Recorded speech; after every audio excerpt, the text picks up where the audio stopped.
अस्सलामुअलैकुम, आप देख रही हैं प्रोग्राम अक्स बरक्स। मैं हूं आपके साथ शुमाइल अरशद।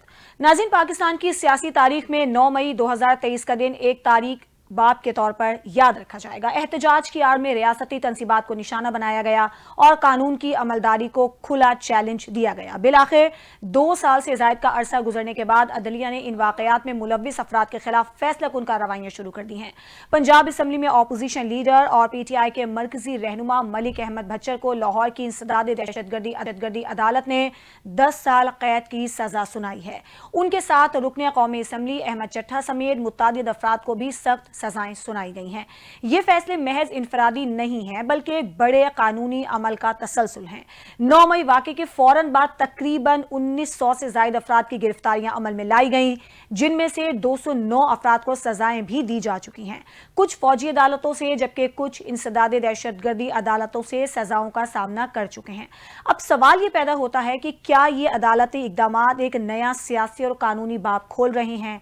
क्या इस अमल से इंसाफ का बोलबाला होगा या सियासी दर्जा हरारत मजीद आगे बढ़ेगा और मुल्क में जो सियासी अदम इस्तेहकाम है उसमें इजाफा होगा, कमी आएगी? फिर क्या PTI के लिए मुश्किलात में इजाफा होगा या नहीं? इस पर आज के प्रोग्राम में हम बात करेंगे। साथ ही साथ एक और बड़ा अहम मसला पाकिस्तान को दरपेश है और वो है कि जो मौसमियाती तब्दीलियों की वजह से पाकिस्तान इससे बेहद मुतासर हो रहा है। सैलाब आ रहे हैं, लैंडस्लाइडिंग हो रही है, क्लाउड बर्स्ट हो रही हैं, जिसकी वजह से जो इंसानी जानें हैं वो पानी में तिनकों की तरह बहती हुई हमें नज़र आ रही हैं। इंतहाई बेबसी के मनाजिर, बड़े दिलखराश मनाजिर हमने देखे और ये भी बताया जा रहा है कि जो अमवात हैं उनकी तादाद में इजाफा हुआ है। NDMA की जानिब से भी अदाद-ओ-शुमार सामने आए हैं। बहुत सारे लोग ऐसे हैं जो कि लापता हो गए हैं, घर बार तबाह हो गए हैं, जानी नुकसान हुआ है, माली नुकसान हुआ है। वो बात तो बिल्कुल ठीक है कि मौसमियाती तब्दीलियों की वजह से ये मुश्किलात हम बर्दाश्त कर रहे हैं, इसका सामना कर रहे हैं, लेकिन साथ ही साथ इसमें कहीं ना कहीं बल्कि काफ़ी हद तक जो इंसानी गफलत है, जो कोताही है, जो गैर संजीदगी है, इसके अलावा कोई प्लानिंग नहीं है, जिसकी वजह से जो ये वाकयात हैं वो दिन ब दिन बढ़ते हुए नजर आ रही हैं। इन्हीं मामलात पर आज के प्रोग्राम में हम बात करेंगे। अपने मौजूद मेहमानों से मैं आपका तारुफ करवा देती हूँ। ब्रिगेडियर रिटायर्ड फारूक हमीद साहब हमारे साथ मौजूद हैं। सर, आपका बहुत शुक्रिया। इसके अलावा सीनियर तजियाकार डॉक्टर इरफान अशरफ साहब ने भी हमें ज्वाइन किया है, आपका बहुत शुक्रिया इरफान साहब। नसीम सिद्दीकी साहब सीनियर तजियाकार हमारे साथ मौजूद हैं। आप तीनों मेहमानों को मैं अपने प्रोग्राम में वेलकम कहूँगी। सबसे पहले फारूक हमीद साहब, 9 मई के वाकयात, फिर आज हमने बड़ा अहम फैसला देखा, 10 साल कैद की सज़ा सुनाई गई पंजाब असम्बली में अपोजिशन लीडर को। आपको क्या लगता है अब ये मामलात जो हैं वो किस तरफ जा रहे हैं? क्या अदालती अहकामात एक नया सियासी और कानूनी बाब खोल रहे हैं? बिस्मिल्लाह, बहुत शुक्रिया। देखिए, ये जो फैसले आए हैं ये तो एक्सपेक्टेड थे, क्योंकि हाई जुडिशरी ने भी मेरा ख्याल है कोई टाइम लिमिट दे दिया था कि जनाब ये 3 या 4 महीने के ये जो ट्रायल कोर्ट्स हैं, एंटी टेररिज्म कोर्ट, आप जनाब अपने फैसले जो है इनको केसेस इनको मुकम्मल करें। तो ये तो एक्सपेक्ट कर रहे थे हम कि भी अब ये फैसले जो है आएंगे, इसमें तेजी आएगी। और आपको पता है कि पिछले साल तो मिलिट्री कोर्ट्स में भी काफी लोग ट्राई हुए थे। मेरा ख्याल है 106 का फिगर था, फिर उसमें कुछ लोग जो है वो को बरी कर दिया गया और फिर कुछ लोग थे जो कि जिनको 4 साल से 10 साल तक जेल सजाएं मिली और उसके बाद कुछ जो है अर्ली जिन्होंने सजा मुकम्मल कर ली थी उनको छोड़ दिया गया। तो ये एक प्रोसेस तो चल रहा है और ये तो जब तक मुकम्मल नहीं होगा, जो कि 9 मई के तमाम मुल्ज़िमान हैं जिनके खिलाफ ये तमाम केसेस चल रहे हैं, जब तक वो मुकम्मल नहीं होगा, ये कन्विक्शन होगी या उनको बरी करना है, तो ये तो मामला चलता रहेगा। लेकिन इसका एक और दूसरा इफेक्ट ये है कि उसके बाद फिर एक लॉन्ग लीगल प्रोसेस भी होगा। ये जो ATC वाले जो कन्विक्टेड लोग हैं, जैसे आप कह रहे हैं कि पंजाब के असेंबली के लीडर ऑफ द ऑपोजिशन या और बड़े लोग जो हैं जिनकी आज कन्विक्शन हुई है सरगोदा के ATC से, तो वो जारी बात है फिर अपील में जाएंगे हाई कोर्ट में। बल्कि आज तो मेरे ख्याल में सुन रहा था ये खबरों में कि उन्होंने ऑलरेडी ऐलान कर दिया कि वो तो हाई कोर्ट में अपील करेंगे, बाकी बिल्कुल, लोग भी हाँ, अपील चैलेंज करेंगे। करेंगे, सही। इनका जो पार्टी का जो लीगल विंग है, लॉयर फोरम, इंसाफ लॉयर फोरम, मतलब यही नाम है उसका, जाहिर बात है उनकी एक स्ट्रेटेजी है, वो हाई कोर्ट में जाएंगे, फिर सुप्रीम कोर्ट में जाएंगे, तो this is a very long process. लेकिन इस प्रोसेस में, इस अरसे में ये जरूर है, जिसमें आपने भी वो टर्म इस्तेमाल की, कि सियासी पोलराइजेशन, सियासी कशीदगी जो है वो और मुझे बढ़ती हुई नजर आ रही है। ठीक है, ठीक है। ठीक है, ये मामला अपने ये फेज भी मुकम्मल होना चाहिए। जितना ये लटकेगा, जितना ये तूल पकड़ेगा, जितना ये प्रोलॉन्ग होगा, उतनी अनसर्टेनिटी भी ज्यादा होती है, और इसमें फिर लोगों के जो है परेशानियों में, जो फैमिलीज हैं उसमें ठीक भी है, बड़ा इजाफा होता है। तो फैसला हो जाना चाहिए एक दफा दिस वे और दैट वे, ताकि ठीक है, लीगल प्रोसेस आगे फिर चलता जाए। ठीक है। अच्छा, इरफान साहब, ये जो फैसला आज आया है 9 मई के केसेस का, आप इस फैसले को कैसे देख रही हैं? और दूसरा ये कि इसके असरात आपको कैसे पड़ते हुए नजर आ रहे हैं, और खास तौर पर अगर हम पीटीआई का सफर देखें तो वो किस तरह से आगे बढ़ता हुआ नजर आता है? देखिए जी, मैं हमेशा से ये कहता आया हूँ कि पाकिस्तान तहरीक इंसाफ एक सियासी पार्टी कम और एक मसल्ला मिलिटेंट ग्रोथ ज्यादा बन चुका, बदकिस्मती से। आपने इस पार्टी का बैकग्राउंड देखें, जब से ये इक्तदार में थे तब भी इनका अंदाज यही था, और इक्तदार से जाने के बाद तो इन्होंने 9 मई की सूरत में मुल्क तोड़ने की कोशिश की। आज का जो फैसला है वो मेरा अपना जाती ख्याल ये है कि वो पाकिस्तान की 25 करोड़ आवाम की उमंगों के मुताबिक है। उसमें आज कानून की बालादस्ती हुई है, और आज मेरा ख्याल है पूरे पाकिस्तान में आप किसी भी लीगल एक्सपर्ट से इस पे राय लें तो हर एक आदमी ये बड़ा खुशी से कह रहा है कि पाकिस्तान में आज हमें ये यकीन हुआ है कि यहाँ कानून पे अमलदारी और जो कानून का बोलबाला है, या जो आप कह सकते हैं कि सुप्रीमेसी ऑफ द लॉ है, वो एग्जिस्ट करती है। तो मैं इस फैसले का खैर मकदम करता हूँ, और ये इसलिए भी जरूरी था कि पाकिस्तान में आप पॉलिटिकल हिस्ट्री उठा के देखें, वो चाहे पीपल्स पार्टी हो, पीएमएलएन हो, या कोई भी पॉलिटिकल पार्टी हो, उनके अपने अपने दौर में उनके खिलाफ अदम एतमाद भी आए, वो हुकूमतों से निकले भी, उनके ऊपर एलिगेशंस भी लगे, उनके ऊपर केसेस भी चले, लेकिन कभी किसी पार्टी ने मुल्क तोड़ने का की जो संगीन साजिश है वो नहीं की। लेकिन बदकिस्मती से पीटीआई ने 9 मई करके, या उसके अलावा जो इंटरनेशनली आप इनका जो बयानिया देखें, जो लॉबिंग देखें इनकी, पाकिस्तान मुखालिफ लॉबिंग, पाक फौज के खिलाफ प्रोपेगेंडा, मुल्क को एक ऐसी ये उसके ऊपर लेके आए, एक ऐसी नैच पे लेके आए कि जहां इनका ये एजेंडा था पूरी तरह कि किसी भी हाल में हमने पाकिस्तान के अंदर अनारकी और इंतशार की तरफ लेके जाना है। और ना सिर्फ सिविल सेक्टर में बल्कि मसल्ला अफवाज पाकिस्तान के खिलाफ भी जिस तरह की साजिशें इन्होंने की, तो मेरा ये ख्याल है कि पाकिस्तान को बचाने के लिए, पाकिस्तान को मजबूत करने के लिए, पाकिस्तान के मुस्तकबिल के लिए जरूरी था कि आइन और कानून पे अमल दरामद होती। और आज ये जो सजा हुई है, मैं समझता हूँ कि ये बिल्कुल कानूनी तकाजों के मुताबिक है, और इससे भी ज्यादा सख्त सजाएं आप ऐसे लोगों को दें जो मुल्क तोड़ने की साजिश के अंदर शामिल थे। ठीक है नसीम साहब, आप समझते हैं कि जो आज 9 मई के फैसले सामने आए हैं, जो सजाएं सुनाई गई हैं, आइन के तकाज़ों को मद्देनजर रखा गया है, और दूसरा ये कि फिर हम ये भी देख रहे हैं कि सेनेटर मुराद सईद हैं, फैसल जावेद हैं, उनका भी नाम तो था 9 मई के वाकयात में मुलव्विस होने का, लेकिन वो तो सेनेटर मुंतखब हो गए। तो आप अगर इन दोनों चीज़ों को साथ मिला के देखते हैं तो आपको ये फैसला कैसा नजर आता है? फिर बिस्मिल्लाहिर्रहमानिर्रहीम, शुमाइला बहुत शुक्रिया। आपने इंट्रो में दो बातें बहुत जबरदस्त उठाई हैं, बहुत अच्छे सवाल उठाए हैं, मैं दोनों का बारी बारी जवाब देता हूँ। देखिए, ये 9 मई की आपने इंट्रो में कहा कि ये 9 मई का काला दिन था और इसमें तारीख में याद रखा जाएगा। तारीख में देखें याद किस तरह रखा जाएगा ये वक्त बताएगा, क्योंकि एक वक्त था कि 12 अक्टूबर 1999 को काला दिन कहा जाता था, और कहा जाता था कि सिटिंग प्राइम मिनिस्टर ने आर्मी चीफ का जहाज अगवा करने की कोशिश की। लेकिन आज तारीख बताती है कि वो जो 12 अक्टूबर 1999 था वो एक तारीख का काला दिन था, जिस दिन जमहूरियत के ऊपर शब खून मार के, और उस वक्त अपना जो है मुशर्रफ साहब ने नवाज शरीफ की गवर्नमेंट को टॉपल किया था। बात हो रही थी कि किसी ने इस तरह के एहतजाज नहीं किए। हमें याद है, हमने देखा है बड़े अच्छी तरीके से, जब पीपल्स पार्टी के ऊपर जुल्म हो रहे थे, उनके लीडर को शहीद किया गया, तो एक जुल्फ़िकार बनी थी, पाकिस्तान का जहाज अगवा हुआ था। हमें अपनी मेमोरी इतनी छोटी नहीं रखनी चाहिए। हमने ये भी देखा कि तैयारा अगवा केस बनता है, सुप्रीम कोर्ट पे हमला होता है, तो हमारे मुल्क में ये जो रवैया है ना कि जमहूरी और जमहूरी जमातों को मुसल्ला जत्था बोलना और उनको फला नाम से पुकारना, यही हमारा बिगाड़ है। क्योंकि दूसरा जो पॉइंट आपने उठाया कि क्लाउड बर्स्ट हुआ है, हमारा जो है वो अपना क्लाइमेट चेंज आ रही है, इस तरफ कोई ध्यान नहीं दे रहे। आपने अदम एतमाद लेके आए, आपने एक अदम एतमाद लेके आए और आप इस तरह लेके आए कि आपने हॉर्स ट्रेडिंग की।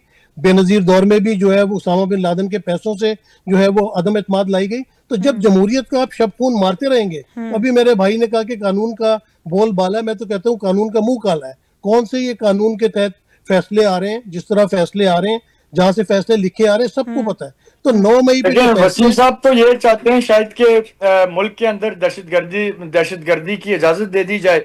अगर आप 9 मई वालों को सजाएं नहीं देंगे तो फिर आप टीटीपी वालों को कैसे सजाएं देंगे? तो ये तो दहशतगर्द होता है।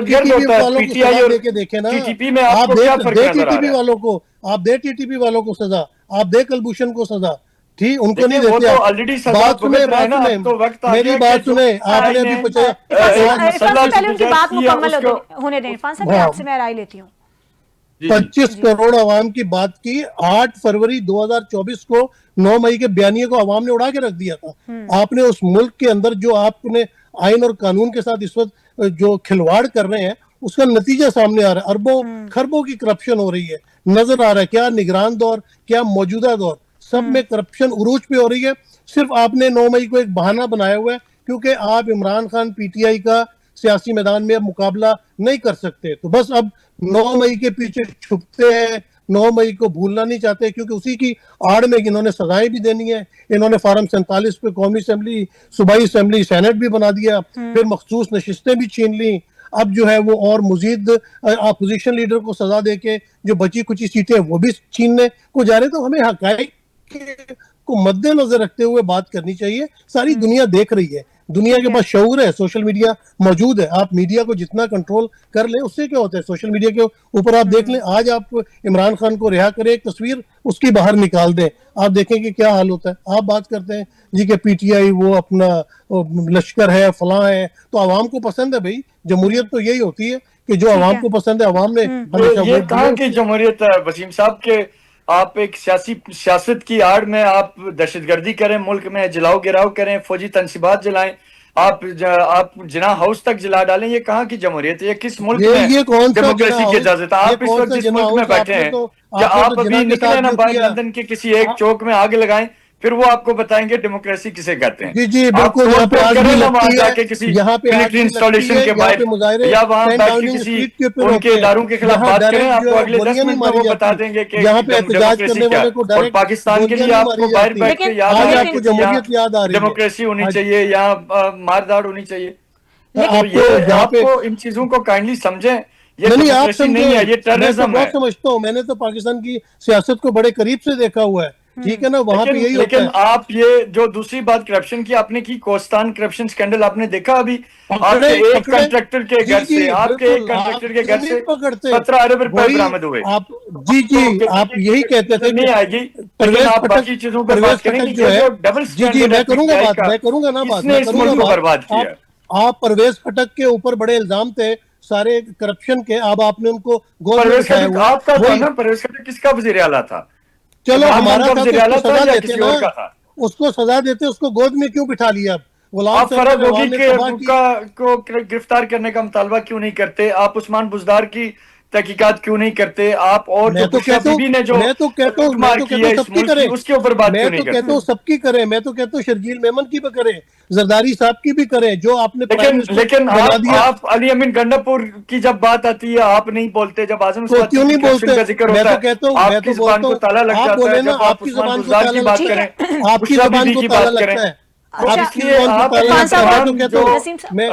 तो कहता हूँ अली अमीन गंडापुर की को पकड़े। इमरान खान की जब बात आती है, जो वक्त का वजीर आजम होते हुए जो शख्स मलिक रियाज को एक प्रॉपर्टी टाइकून को बेनिफिट देके उसने 190 मिलियन पौंड का कौमी खजाने को नुकसान दिया, उस पर आप कभी बात नहीं करेंगे, आप तोशाखाना स्कैंडल पे कभी बात नहीं करेंगे, आप और बड़े जो स्कैंडल्स है, तो आप अपना जो अकाउंटेबिलिटी का जो आपका म्यार है उसको सबके लिए बराबर रखें। ठीक है, अच्छा, इरफान साहब बात सुनिए, शुमाइला मुझे इजाजत है मैं इनकी बातों का जवाब दूं।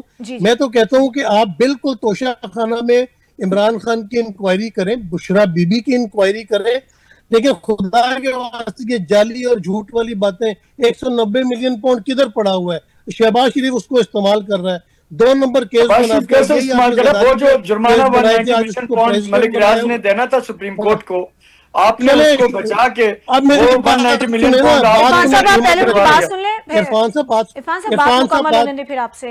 साहब बात सुनने की हिम्मत रखे ना, आपने तो नहीं बोलते जाना, आपकी तकरीर तो नहीं सुननी, अब जब आपने सवाल उठाए तो जवाब सुनने का जवाब दीजिएगा। इरफान साहब प्लीज आप सुनिए फिर उसके बाद जवाब दीजिएगा। जी जरूर जरूर जरूर।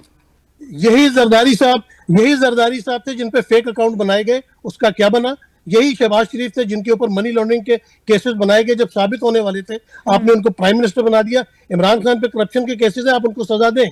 अली अमीन गंडापुर पे केसेस है, आप उनको सजा दें, लेकिन ये कैंगरू कोर्ट्स तो ना बनाए ना कि जब आपने सियासी तौर पे इस्तेमाल करना होता है तो जरदारी साहब गिरफ्तार हो रहे हैं, फरियाल तालपुर गिरफ्तार हो रही है, शर्जील मेमन गिरफ्तार हो रहे हैं, नवाज शरीफ साहब केसेस भुगत रहे हैं, उनको सजा हो गई, और जब आपका दिल भर गया तो आपने जनाब उसाक डार साहब को अपने तैयारे पे बिठा के वापस बुला लिया, आपने उन्हीं नवाज शरीफ को एयरपोर्ट के ऊपर नसीम ले रहे हैं। नसीम साहब अब जरा इरफान साहब का जवाब ले लेते हैं। जी इरफान साहब। जी देखिए, जो पीटीआई के दौर में जितने करप्शन केसेस बनाए गए, जिन जिन लोगों पे बनाए गए, वो चाहे नवाज शरीफ थे, वो चाहे शहबाज शरीफ थे, वो आसिफ अली जरदारी थे, आपने देखा कि वो सारे के सारे झूठे केसेस थे। इमरान खान साहब बेसिकली ये चाहते थे कि वो इस आड़ में कि वो करप्शन के खिलाफ लड़ रहे हैं, वो खुद चोरी करते रहे और बाकी जो लोग हैं उनके ऊपर वो उनको ब्लेम करते थे, ताकि पीटीआई के दौर में बनाए जाते थे ना, ये तो हर दौरे हुकूमत में रहा है। मैं एग्री करता हूँ आपकी बात से। देखें, जो खान साहब के दौर में जितने केसेस बनाए गए वो सारे पॉलिटिकल थे। ब्रिगेडियर साहब की इजाजत से मैं 2 बातें करूंगा। इरफान साहब का मैं सिर्फ जो है वो अपना जो इनकी हिस्ट्री है या नॉलेज उसको मैं दुरुस्त कर दूं कि नवाज शरीफ के ऊपर पनामा जो केस बना था वो नवाज शरीफ की गवर्नमेंट थी, उस वक्त शायद खाकान अब्बासी प्राइम मिनिस्टर। सुने एक चीज बात पूरी सुना करें, मैं एक लाइन ऐड करूंगा फिर आप बात करें। इरफान साहब एक लाइन है, बात पहले सुन एक लाइन सिर्फ आपको ऐड करना चाहूंगा, वो ये कि जो पनामा केस था, जी पनामा जो केस था वो वसीम साहब को मैं बताना चाहूंगा कि जो पनामा केस उस वक्त एस्टेब्लिशमेंट और इमरान खान का मुश्तरका प्रोजेक्ट था। इमरान खान को हुकूमत में लाना था और इसलिए पनामा एक बहाना बना के सामने लाया गया था। पनामा की क्या वर्थ थी वो भी आपको पता है। इमरान खान को एस्टेब्लिशमेंट अपने कंधों पे बैठा के इख्तिदार में लाई, तब तो बहुत अच्छा था। तब इमरान खान साहब टीवी पे कहते थे कि आर्मी चीफ बाप की तरह होता है, और अब वो जेल से धमकियां दे रहे हैं। ये एक लाइन नहीं, ये 6 लाइनें होगी। ये जाती है कि मैं बैठा और आप जो है वो वक्त ज्यादा ले रहे हैं, आप वक्त ज्यादा ले रहे हैं, और ब्रिगेडियर साहब के साथ भी ज्यादा है। तो मैं सिर्फ 2 बातें कहूंगा कि पनामा का केस अगर एस्टेब्लिशमेंट लाई थी तो आज के केसेस भी एस्टेब्लिशमेंट लेके आ रही है। पनामा का केस बना था जब शाहिद खाकान अब्बासी मौजूद थे, उस वक्त इमरान खान पावर में नहीं था, और जो जरदारी साहब के ऊपर फेक अकाउंट केसेस बने थे वो स्टेट बैंक की शिकायत के ऊपर चौधरी निसार ने बनाए थे। तो खुदा के वास्ते कोई बात करने से पहले उसकी तहकीक से बात करेंगे। फारूक साहब, ये तो हमने देखा है, ये हमारी तारीख रही है, ये हमारे सामने आते भी रहे हैं इस तरह के फैसले। आपके ख्याल में ऐसे फैसले तो हमने पहले भी देखे हैं कि जो सियासी बुनियादों पर अदालतों की जानिब से फैसले दिए जाते हैं, बाद में फिर उनके हक़ाइक़ सामने आते हैं। तो ये तो हमारी तारीख का एक हिस्सा रहा है। और अभी जो बात कर रहे थे नसीम साहब, इरफान साहब, जिस हवाले से, इस पर आप क्या राय रखते हैं? देखिए जी, पहली बात यह कि अभी रिसेंटली नैब ने फिर ये अकाउंटेबिलिटी का प्रोसेस उस पर तेजी लेके आए हैं। बेशक कोहिस्तान में 49 बिलियन रुपीस का एक वो मेगा स्कैम सामने आया है, और उसमें वही चीज है, डेवलपमेंट प्रोजेक्ट्स जो हैं, स्कीमें जो तमाम प्रोविंसेस में चलती हैं, नेशनल असेंबली के पार्लियामेंटेरियंस को भी ये, तो वो ऑन पेपर हैं, ऑन पेपर प्रोजेक्ट्स चले हैं, पेपर पे मुकम्मल हो गए हैं, और कंट्रैक्टर्स और ये जो अकाउंट्स वाले लोग हैं उन्होंने, और बड़े लोग अरेस्ट भी हुए उसमें। लेकिन इसी तरह आप देखें, सिंध में आज से कोई 6 हफ्ते पहले सिंध इंजीनियरिंग डिपार्टमेंट है, उसके भी उन्होंने सिंध इरिगेशन डिपार्टमेंट, उसके भी कुछ 58 people including women, 2 chief engineer और तमाम डिपार्टमेंट के बड़े लोग। It's a huge mega scam जो कि वहां पे भी नैब ने किया है। और इसी तरह पंजाब में भी पब्लिक हेल्थ इंजीनियरिंग डिपार्टमेंट में उन्होंने 5 बिलियन रुपीस का स्कैम और पता नहीं और कितने केसेस चल रहे हैं। मैं कह रहा हूं ये चारों पनामा के केस में मैं समझता हूं कि पनामा के केस में जो JIT बनी थी जिसपे तमाम सिविल और अपना अस्करी अपना एजेंसीज के सीनियर ग्रेड 20 ऑफिसर्स थे, मैं समझता हूँ एक बहुत तारीखी JIT थी। 10 वॉल्यूम्स थे, वॉल्यूम नंबर 10 पता नहीं उन्होंने क्यों अभी तक बंद करके रखा हुआ है, उसको भी पब्लिक कर दिया। क्या छुपाना पाकिस्तान के अवाम से।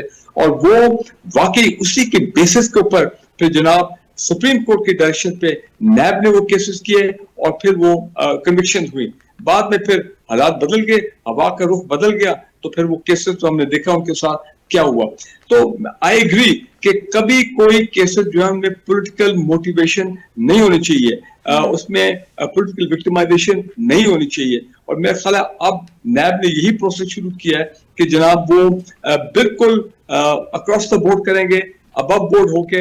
वो अलग बात है कि अभी तक वो अपने आप को हैंडीकैप समझ रहे हैं कि ऐसा कानून इस पार्लियामेंट ने पास कर दिया है नैब के हवाले से जिसमें 50 करोड़ से नीचे अगर कोई करप्शन करता है, उसमें मुलव्वस होता है, तो नैब उसको हाथ नहीं लगा सकता। जिसकी वजह से बड़े बड़े लोग जो हैं जो पब्लिक का पैसा खा जाते हैं, पब्लिक फंड्स खा जाते हैं, डेवलपमेंट प्रोजेक्ट्स के अंदर हेरा फेरी करते हैं, उनको नैब हाथ ही नहीं डाल सकती। और तो लिहाजा अभी मैं ये समझता हूँ मैं ये समझता हूं कि देखें इस वक्त ठीक है ये 9 मई वाली केसेस हैं, जिसमें मैंने कहा कि ये फैसले हो रहे हैं।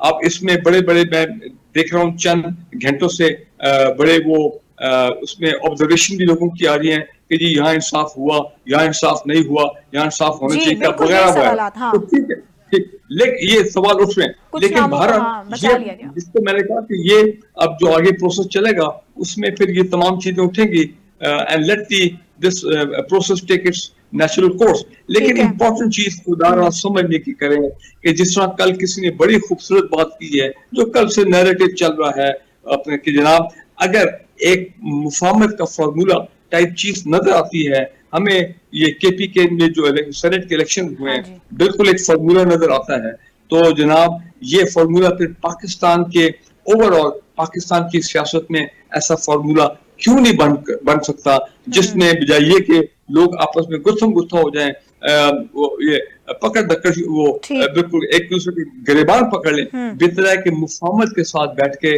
जो इस वक्त सूरत हाल है KP में या बलूचिस्तान में, और फिर जारी बात है ये क्लाइमेट चेंज में इसका पता नहीं कितना असर इफेक्ट रहेगा, जितनी तबाही हुई है नॉर्दर्न एरियाज में और हो रही है, अभी अगस्त का महीना भी है, इसमें पता नहीं और क्या हालात होते हैं। तो मेरा ख्याल है पाकिस्तान की पॉलिटिकल लीडरशिप को अब हालात का जो सीरियसनेस है उसका सोचना चाहिए और मिल बैठ के चले।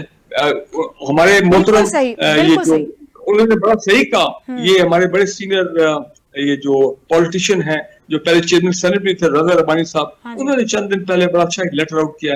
उन्होंने कहा कि भाई एक चार्टर ऑफ डेमोक्रेसी नंबर 2 होनी चाहिए, तमाम पॉलिटिकल पार्टी तमाम टॉप लीडरशिप बैठे और फिर स्टेक होल्डर्स के साथ बात करें कि हमने पाकिस्तान को कैसे in economic, in political, in security मसाइल से निकाल के दोबारा on the road to normalcy. Irfan साहब बड़ा अच्छा नुक्ता फारूक साहब की जानिब से उठाया गया है कि ये फॉर्मूला जो इख्तियार किया गया, जो अपनाया गया सेनेट के इलेक्शन के हवाले से, ये तमाम मामलात में फिर क्यों नहीं अप्लाई किया जा सकता, जबकि मुल्क के हालात हमारे सामने मुख्तलिफ चैलेंजेस हैं, दहशतगर्दी है, महंगाई है, मईशत है, फिर ये हम एक मौसमियाती जो तब्दीली है इसकी तबाहकारियां, क्या मुश्किलात? देखें जी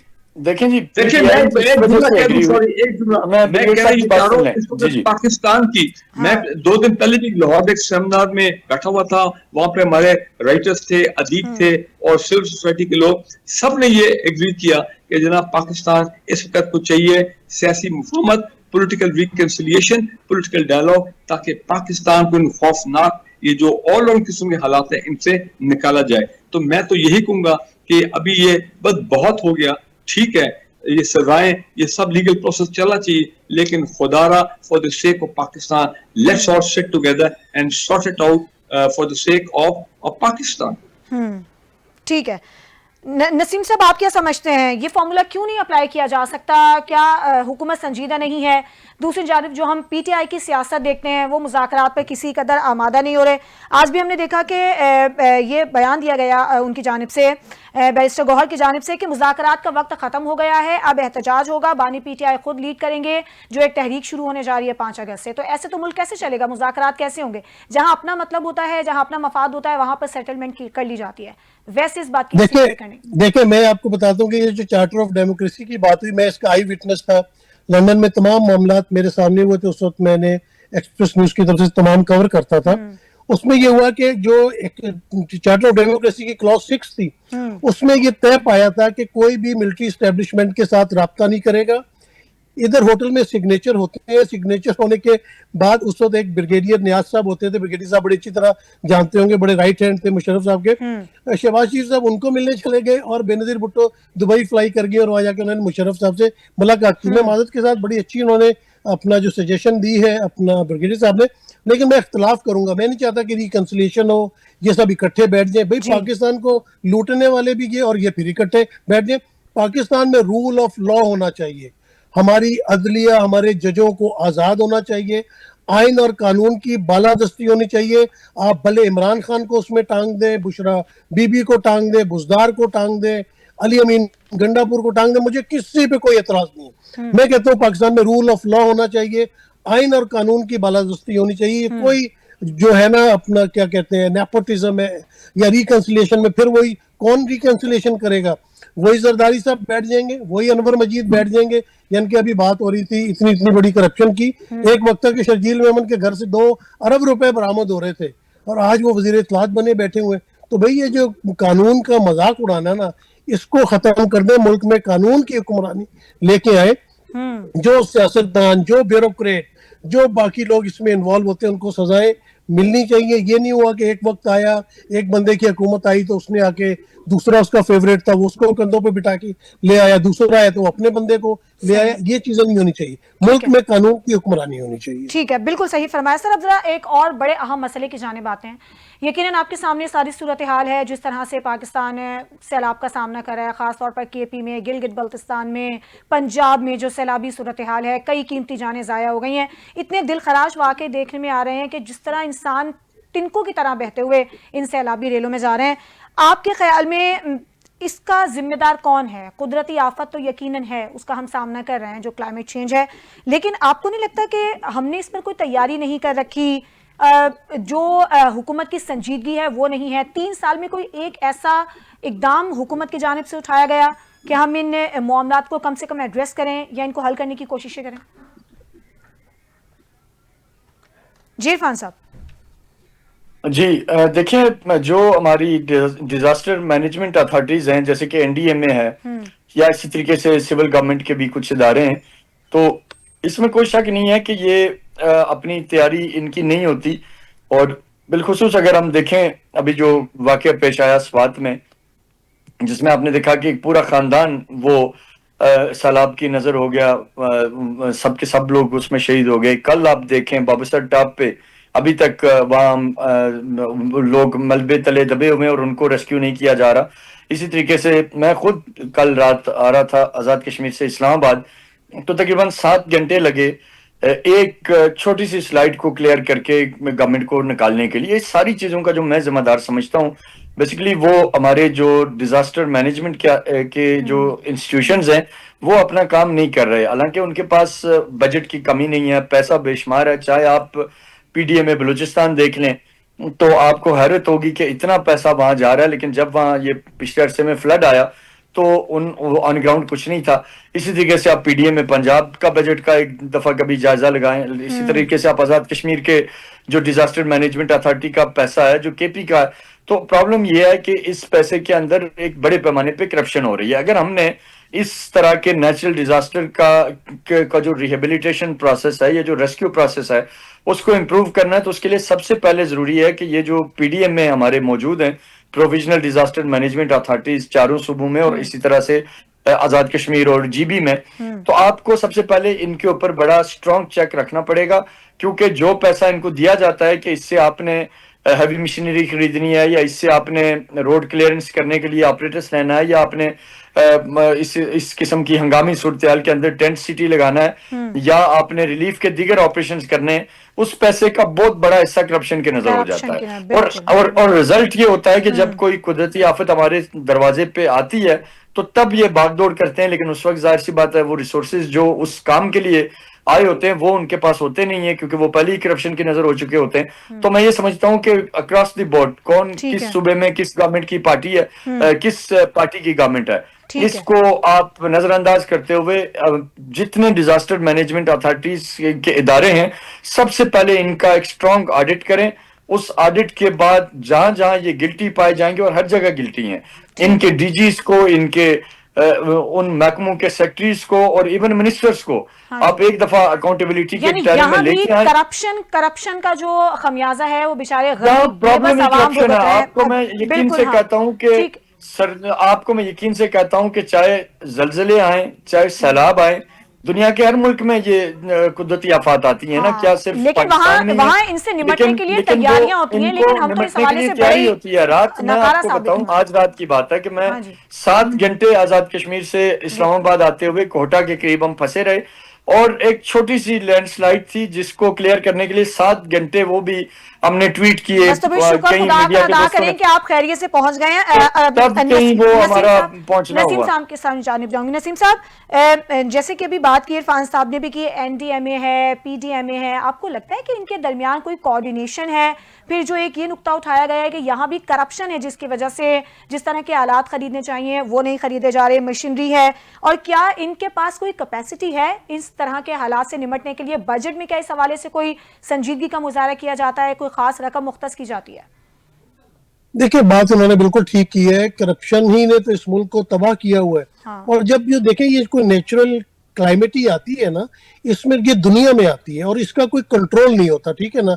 लेकिन एक सबसे बड़ी बात ये होती है कि जो बरतानिया में, अमेरिका में, जब हम बड़े इस तरह के मुल्कों में रहते हैं तो वहां पे एक वार्निंग इशू की जाती है। तो वार्निंग इशू करने के बाद कम से कम सिविलियंस भी उसके ऊपर अमल करते हैं, घरों से नहीं निकलते या अपनी एहतियात करते हैं। और तो हमारी तरफ ये भी मसला है, हमारा ये भी मसला है कि हमारे वहाँ कोई इस किस्म की वार्निंग नहीं दी जाती। वार्निंग दी जाए तो लोग उसके ऊपर अमल नहीं करते। ये सब चीजें मिलजुल के होती हैं। और फिर डेफिनेटली जब हमारा, आपने देखा है कि सिस्टम ही मुल्क का नहीं बना हुआ, जिस तरह वो अभी मेरे भाई ने मिसाल दी, इरफान साहब ने, वो जो थे 18-20 लोग किस तरह वो दरियाए सवात के अंदर मदद के लिए पुकारते रहे। सर आज भी गाड़ी इस्लामाबाद में सैलाबी रेल में बहती चली गई, पुकारते रहे, कोई ऐसा इंतजाम कर ले जाता। हाँ, लोग उनकी वीडियो बनाते रहे। खुदा के वास्ते लोगों की मदद करने के लिए पहुंचना चाहिए, बेबसी नहीं होनी चाहिए, और गवर्नमेंट के पास इस किस्म की चीजें होनी चाहिए। मेरा मतलब है कि ये छोटी छोटी बोट्स है, जब सैलाब आता है तो उसमें बोट्स हो, जो आपके रेस्क्यू वाले लोग हैं उनके पास गोताखोर ड्रेस हो, वो बड़े आराम के साथ इस तरह के लोगों को सेव कर सकते हैं। आपके पास अच्छा मटीरियल हो तो आप सब कुछ कर सकते हैं। लेकिन बात वही है कि जब करप्शन हो मुल्क, और मुल्क में आप सियासी फैसले कर रहे हो, इस मुल्क में इस वक्त नेचुरल क्लाइमेट ही आई हुई है, और आप एक सियासी जमातों को जो है वो सलाह देने के बारे में तुले हुए, आपको जो है वो हॉर्स ट्रेडिंग चल रही है सेनेट के अंदर। आपको फिक्र है कि भाई मखसूस नशिस्तें किस तरह छीननी है। ये इमरान खान का दौर तो इस मुल्क में, हम के चलो मैं जी इरफान साहब को खुश कर देता हूं, बदतरीन दौर था। और भाई ये जो 35-40 साल से हुक्मरान कर रहे हैं, अब इनकी औलादें हमारे ऊपर हुक्मरान नाजिल हो गई हैं, उन लोगों ने क्या किया है? उन ज्यादा जिम्मेदारी तो उनकी बनती है। क्या उन्होंने सिस्टम बनाया? टिकटॉक बना लेंगे, तस्वीरें बनाने के लिए हर जगह पहुंच जाएंगे। जब इस तरह, अभी तो सिर्फ ये बात हो रही नेचुरल क्लाइमेटी की, जो हॉस्पिटल्स के अंदर डिजास्टर हो रहा है उसको कौन डिस्कस करेगा? वहां पे तो कोई सैलाब नहीं आया, वहां पे तो आप सिर्फ करप्शन। तो भाई इसीलिए मैं कहता हूँ कानून की हुक्मरानी हो, सही जज हो, सही फैसले दें तो तमाम मामले। अब नैब इतना बड़ा इदारा है, बड़े बड़े वो काम कर रहा है, आवाम के साथ बहुत बड़े धोखे हुए जो हाउसिंग सोसाइटीज के अंदर, उन्होंने उनको पैसे रिकवर करके दिए। अब आपने नैब के हाथ बांध दिए कि जब तक जी 100 कंप्लेंटेंट नहीं होंगे, 50 करोड़ की करप्शन नहीं होगी। भाई करप्शन तो 1 रुपए की भी होती है। तो जब तक आप नैब जैसे इदारे, एंटी करप्शन के इदारे, इनके ऊपर अच्छे लोगों को लाके बिठाएं और इनको फैसले करने दें, इनके अंदर सियासत मत घुसाएं, तो सब बिल्कुल कुछ ठीक हो जाएगा। बिल्कुल लेकिन बिल्कुल आपने ठीक फरमाया। और आपने सर जो एक हाउसिंग सोसाइटीज का जिक्र किया है, ब्रिगेडियर साहब आपसे मेरा ये सवाल है, जो कुदरती गुजरगाहें होती हैं पानी के गुजरने के लिए, जब हम उनको ब्लॉक कर देंगे, वहां पर जब हम हाउसिंग सोसाइटीज बना लेंगे, तो इस तरह की जो सूरत हाल है उससे फिर तो हमें सामना करना पड़ेगा। और उस पर अफसोस की बात यह है कि फिर हमारे पास कोई प्लान भी नहीं है। तो इसमें भी तो जो जिम्मेदारी है कौन कौन से इदारों की आपके ख्याल में बनती है जो हाउसिंग सोसाइटीज बनाने की इजाजत देते हैं? यहाँ भी फिर यही हो सकता है कि करप्शन का ही अंसर नुमाया होगा, पैसे लेते हैं। देखिए जी, देखिए सिर्फ करप्शन एक फैक्टर नहीं है जो कि हम ये एनडीएमए की बात कर रहे हैं या पीडीएमए जो प्रोविंसेस में है, corruption is just one factor. बाकी आप ये देखें कि मेरी नजर में इस वक्त पाकिस्तान में हमारी गवर्नमेंट जो है, उनका जो फोकस है वो ज्यादा फोकस अब यह इकोनॉमी को टर्न अराउंड करने में है। इसका फोकस जो है वो ये सियासत के मामलात हैं। फोकस ये है इंटरनल सिक्योरिटी के ऊपर, बहुत जारी बात है हालात जो हैं उनको ठीक करना है।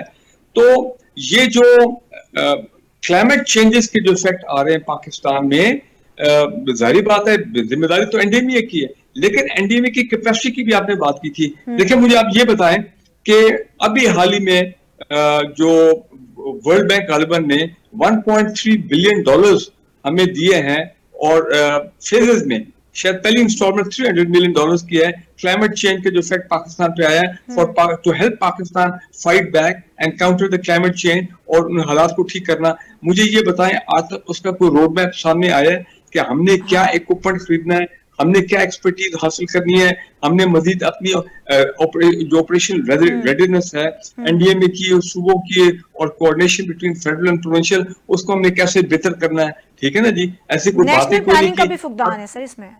एग्जैक्टली प्लानिंग ना, प्लानिंग है, विजन है, फोरसाइट है आगे का कि जनाब इस साल ये हो गया तो अगले साल हमें ये करना है और उसके अगले साल ये। देखिए एग्जांपल मैं देता हूँ कि आपको अभी कई जगह पे अपना जारी बात है, फौज तो मिलिट्री हेलीकॉप्टर लेके आती है, लेकिन बेसिकली चलें आप कह सकते हैं सिविल गवर्नमेंट अगर फौज की मदद मांगे तो फौज ने आना ही आना है और ये रेस्क्यू ऑपरेशन में उनके हेलीकॉप्टर भी सोल्जर भी डिप्लॉयड है।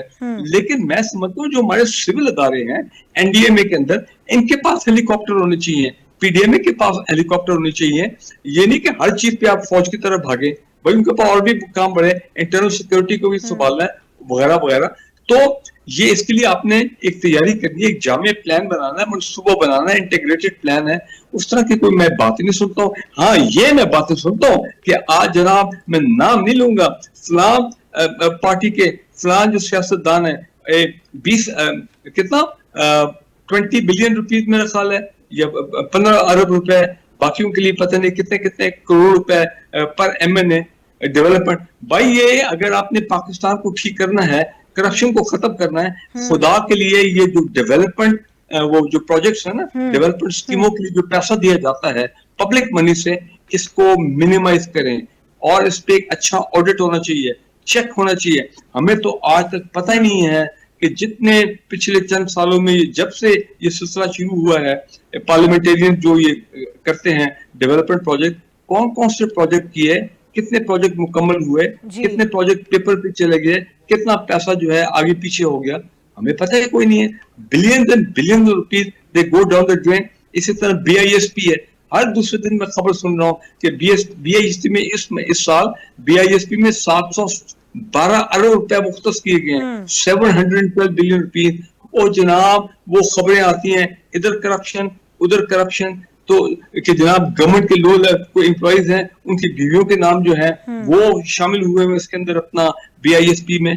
भाई ये हम लोग कर क्या रहे हैं यार? ये पब्लिक अकाउंट्स कमेटी जो प्रोविंसेस की है ऑडिट की आप बात कर रहे हैं, भाई कभी आज तक ऑडिट रिपोर्ट अभी आई है कहीं पे कोई 10 खरब का फिगर है, 5 खरब का फिगर है, लेकिन उसके बाद कितना पैसा रिकवर हुआ, कितने ऑडिट ठीक हो गए, देखिए फॉलो अप नहीं होता। ये तमाम चीजें ट्रांसपेरेंटली पब्लिक को बतानी चाहिए ताकि पब्लिक जो टैक्स दे रही है खरबों रुपए का, उनमें एक एतमाद हो कि हम जो टैक्स दे रहे हैं it is being well utilised, इसकी अकाउंटेबिलिटी होगी इस टैक्स की और ये पैसा जो है वो जाया नहीं जा रहा। बिल्कुल ठीक है, मैं आप तीनों मेहमानों का बहुत शुक्रिया अदा करूंगी। और चाहे लोग पानी में डूबकर मरें, चाहे वो बिल्डिंग्स के नीचे आके मरें या दहशतगर्दी में मरें।